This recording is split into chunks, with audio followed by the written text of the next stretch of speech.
OK, let's go to Doha now, where the Qatari Prime Minister and US Secretary of State are speaking. Let's listen in. Antony Blinken, the US Secretary of State, I welcome you here in Doha. We meet today within critical circumstances with the escalation in the occupied Israeli Palestinian territories. And in Israel, we had deep conversation in this regard, and we discussed the political, humanitarian complications of this situation. We have reiterated Qatar's situation regarding hitting and targeting the civilians, women and children, and the collective punishment that is not acceptable under any circumstances.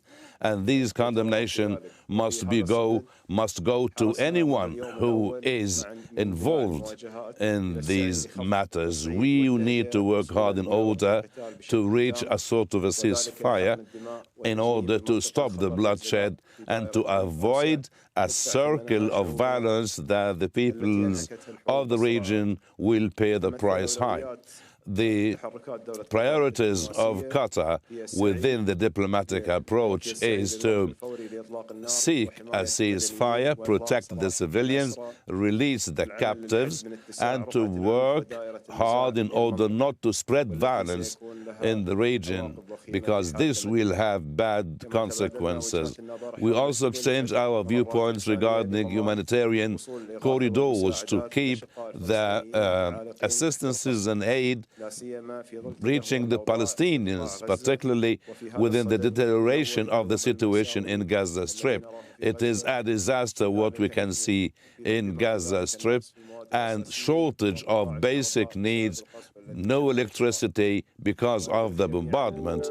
And we all understand that the situation is very tough, and we all have to exert all possible efforts with allies and partners, particularly the United States of America, in order to calm the situation and to not to increase the more casualties within civilians. The only way to reach a peaceful solution is to open all contact channels with all partners and concerned parties through cooperation. We appreciate the regional, international efforts being made to de-escalate the situation. Qatar deeply believes that mediation, dialogue are very important, and this is part of our foreign policy. And Qatar has made a lot of successes through dialogue with other parties, and Qatar is now having a great position as a partner in achieving and bringing peace. Qatar is committed to be a partner in the peace process, in making peace, and we need not anything that will hit the good reputation of Qatar through other parties. We confirm that the lack of a last and fair solution will have bad consequences, and the international community must press towards the fair solution of the Palestinian cause within the Arab initiative that insisted on a Palestinian state on the borders of 1967 with East Jerusalem as the capital of the state, and the Palestinians must get their legitimate right. We look forward to working more and more with our partners, with the US and other partners in order to escalate the situation in the Palestinian territories and in Israel for the peace and security in the region, and peace be upon you. Well, good evening. Let me start by expressing my gratitude to the Emir and to the Prime Minister, my friend Mohammed, for, as always, very productive discussions. Qatar has been a very close partner to the United States on a broad range of issues that are crucial to both of our countries and to this region, from working together on evacuating Americans, Afghans, and others from Afghanistan, to cooperating very closely in responding to humanitarian emergencies like the devastating earthquakes in Turkey and in Syria. We're meeting today at what is a difficult but also consequential time for the region in the wake of Hamas's appalling attack. It killed more than 1,300 Israelis, at least 27 American citizens, and people from more than 30 countries. The United States and Qatar share the goal of preventing this conflict from spreading. We discussed in detail our efforts to prevent any act, state or non-state, from creating a new front in this conflict. We're also working intensively together to secure the release of hostages, including American citizens, being held by Hamas in Gaza. I'm grateful for the urgency that Qatar is bringing to this effort. I had an opportunity to meet yesterday with the families of some of those being held hostage by Hamas.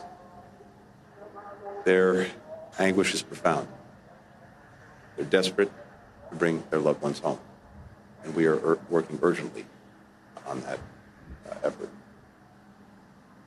We're doing that with Qatar, and we're doing that with allies and partners across the region. As Israel continues to respond to Hamas's devastating attacks, the United States will ensure that it has what it needs to defend its people. Secretary of Defense Austin was in Israel today, doing just that, working closely with the Israelis to make sure that we're providing them what they need, and that we'll be able to do that on an ongoing basis. At the same time, we're in constant communication with Israeli officials and with multilateral and international organizations, humanitarian organizations, including the United Nations agencies, including the ICRC, to get aid to civilians in Gaza. As I said yesterday in Tel Aviv, Israel has the right, indeed it has the obligation, to defend its people and to try to ensure that Hamas can never repeat what it's done. We continue to discuss with Israel the importance of taking every possible precaution to avoid harming civilians. We recognize that many Palestinian families in Gaza are suffering through no fault of their own, and that Palestinian civilians have lost their lives. We mourn the loss of every innocent life, Israeli, Palestinian, Jew, Christian, Muslim, as well as civilians of every faith and every nationality who've been killed. Let's not lose sight of why this is happening. Israel is conducting operations in Gaza because Hamas carried out terrorist attacks that killed, in the most horrific ways, 1,300 of its people. Hamas terrorists slaughtered, raped, mutilated, tortured, burned innocent civilians, from babies to the elderly, men, women, boys, and girls. Now, efforts to get humanitarian aid into Gaza are complicated by the fact that Hamas continues to use innocent civilians as human shields and is reportedly blocking roads to prevent Palestinians from moving to southern Gaza out of harm's way. We know the humanitarian situation is urgent. We're actively engaged with partners, including Qatar, to get aid to those who need it. Your Excellency, thank you again for today's very, very good discussions and for all the work that our countries have done together.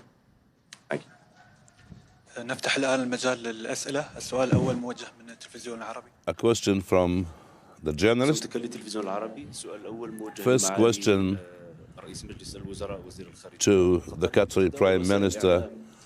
Media reports talk about an agreement that has been agreed to freeze around $6 billion we run here in Qatar. A question to Mr. Blinken. Have you heard, you and the American administration, that the numbers of casualties in Gaza are more than 1,500? Third of these casualties and victims are children, according to reports and according to the UNICEF. My question is clear to you. What will the United States do, being a democracy advocate in the world? What will you do in order not to kill another child in Gaza?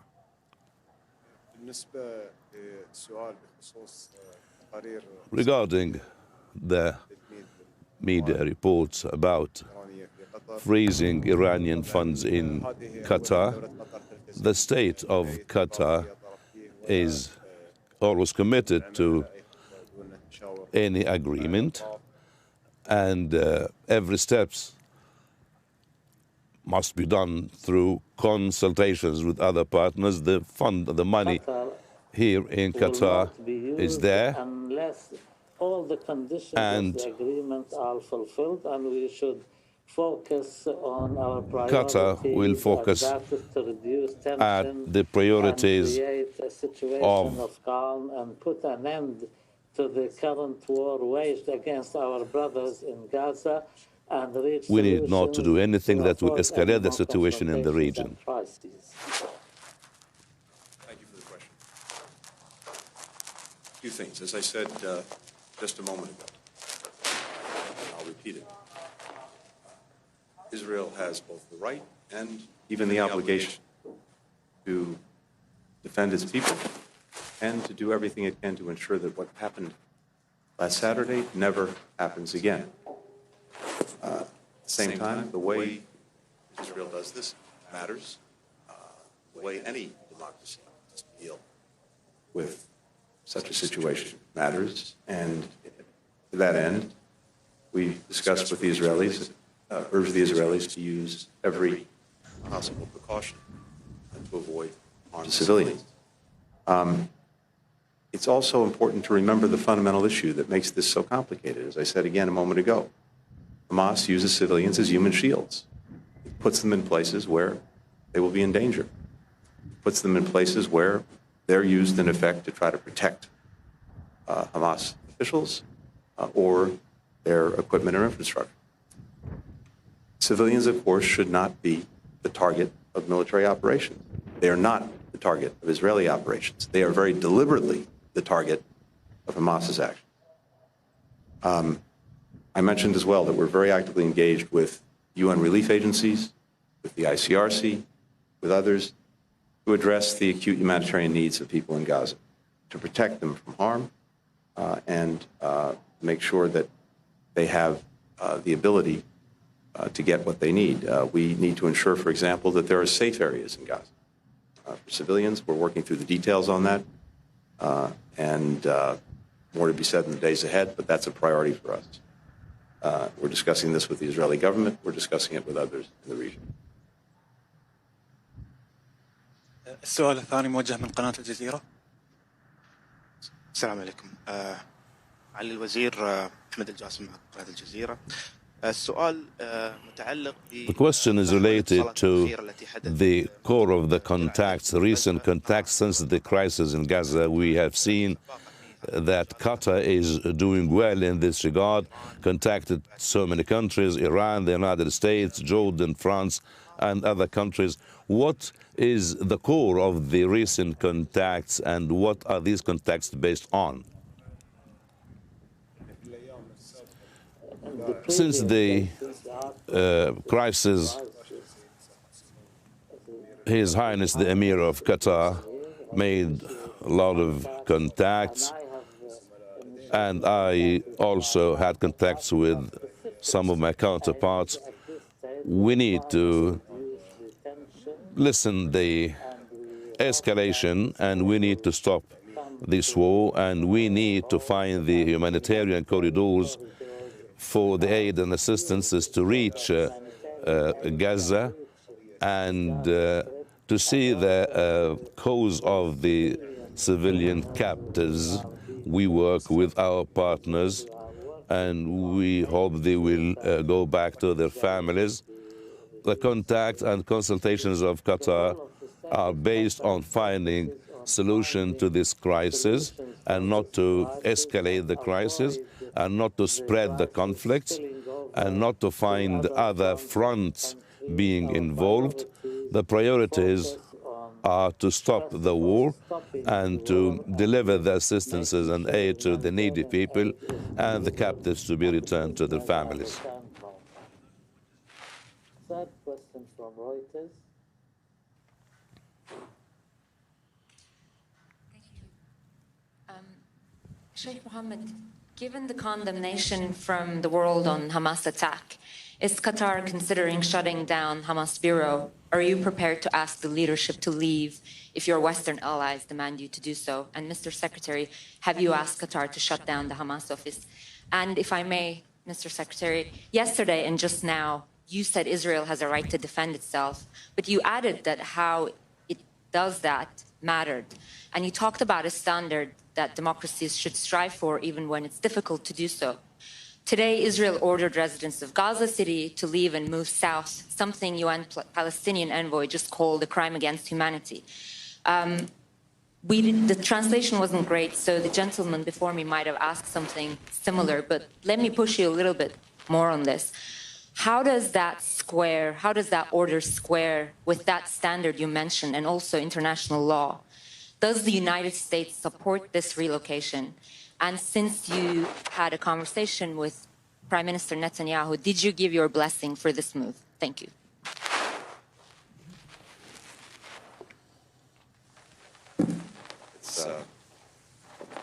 Thank you. Please. Well, regarding your question about Hamas political office in Doha, right now, actually, this office, since it's started, it's being used as a way of communicating and bringing peace and calm to the region, not to instigate any war. And this is the purpose of that office, as long as we are keeping the communication open right now and focusing on putting an end for this conflict, and this is useful. That will remain our main focus these days.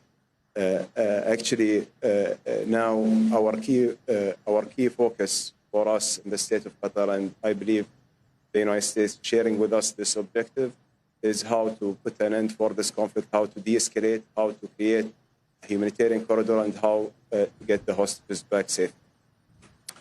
Amara, first, regarding the first part of your question, let me start by saying, and I mentioned this before, but I want to repeat it.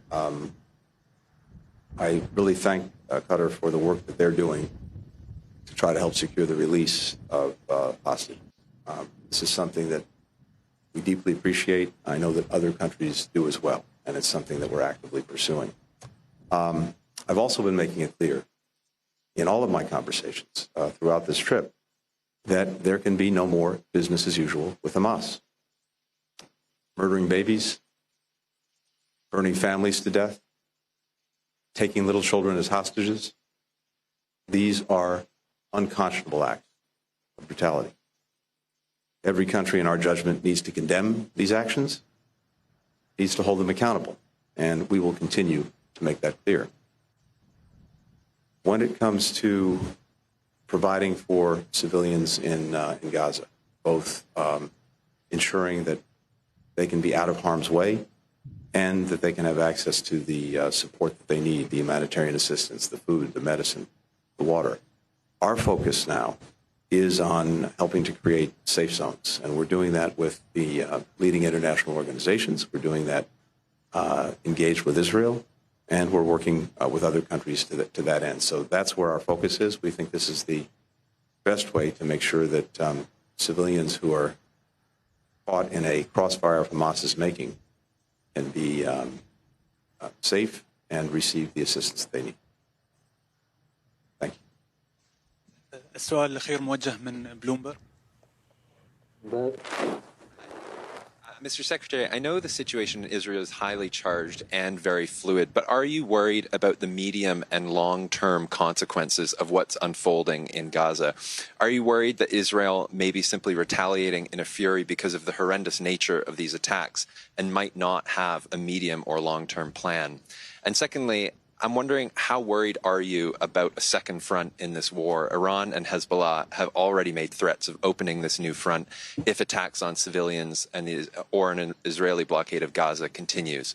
What would the U.S. response be if Hezbollah ramps up its own attacks, for instance, in response to a ground invasion? And Sheikh Mohammed, the U.S. and Israel are both struggling with this tragic and fluid hostage situation that the Secretary was talking about. and have looked for Qatar to help navigate it. Can you tell us about your engagements with Hamas? And are you optimistic about getting these people back alive, given reports that some of them may have already died in Israeli strikes on Gaza? And secondly, there have been rising criticism and protests across the Arab world as Israel's retaliation continues. What's your view of how Israel is conducting its military response? And are you worried about the potential? Are you also worried about the potential for medium and long-term consequences of what's happening? Thank you. Ian, thank you very much. First part of the question. No country can tolerate having a terrorist group come in, slaughter its people in the most unconscionable ways, and live like that. What Israel is doing is not retaliation. What Israel is doing is defending the lives of its people and, as I said, trying to make sure that this cannot happen again. And I think any country faced with what Israel has suffered would likely do the same thing. Imagine if this had happened in the United States. So that's what is happening. Of course, it's important to think about, as one might put it, the day after and where this goes. And I believe that is very much a part of Israel's thinking, as well as our own and the thinking of many other countries in the region. Because one thing is for sure, we can't go back to the status quo that allowed this to happen in the first place. So that has to be part of the thinking, and it is. But the immediate focus, again, is on making sure that Israelis are protected, defended, and that, again, this can't be allowed to be repeated. With regard to a second front, you put it, yes, this is something that we're very focused on. We have been from day one. We want to make sure that no other country or entity try to take advantage of the situation. The President's been very, very clear about that. He said very starkly that any state or non-state actor considering that should not. Don't do it. And he's backed that up in a number of ways, including, as I've mentioned the other day and is known, deploying our largest aircraft carrier battle group to the Eastern Mediterranean. So that's clearly designed to help ensure that anyone contemplating getting engaged doesn't do it. But beyond that, a big part of my own conversations here throughout this trip, including today, following up the next couple of days, is working with other countries to make sure that they're using their own contacts, their own influence, their own relationships to make that case that no one else should be taking this moment to choose to create more trouble in some other place. I should mention as well that earlier today I had a very good conversation with President Abbas and the Palestinian Authority. And among other things, the Palestinian Authority is acting effectively to try to ensure that there is security and stability in the West Bank, something that is very much appreciated. And they are working, as they've done in the past, with Israel to that effect. So in each of these areas, yes, this is a focus, and it's very important that this not expand to other places. Regarding your question about the progress on the hostages, actually, it's very early to judge with the intensity of the war right now how hopeful we are. But we have to be always hopeful in order to get those hostages back. I think that the progress will be determined in the next few days, hopefully, and we will see if there will be a positive prospect for that. But we are doing our best. Our partners are doing their best in order to get them released safely. On our views on the Israeli response in Gaza, we have seen the amount of devastation that's hit Gaza, which almost now half of it been distracted, and the number of people who've been killed throughout this operation is significant. And we believe that human beings are human beings everywhere, whether they are in Israel or Palestinians. They have the same value. And this is deeply painful for all of us. And we would like to see international law applied here, and also the same standards that we apply to any war being applied in that. We are trying our best in keeping the communication open in order to ensure that the humanitarian suffering doesn't continue, and moving ahead with the humanitarian passages for the aid to be provided to them. We cannot deprive the people in Gaza from electricity, water, and medicine, and like all the means of life. We believe that the situation is very dangerous. On the future prospect of this, the entire situation is very worrying for the entire region, and we believe in the absence of any political horizon and hope for the Palestinians, this issue will keep ongoing, unfortunately. So that's why we need to focus on how the day after will be dealt with, and how we can create a political horizon and hope for the Palestinian people. بهذا يختتم المؤتمر الصحفي لليوم. شكرا معالي رئيس مجلس الوزراء وزير الخارجية وسعادة وزير الخارجية الأمريكي. السادة الحضور، السلام عليكم ورحمة الله وبركاته.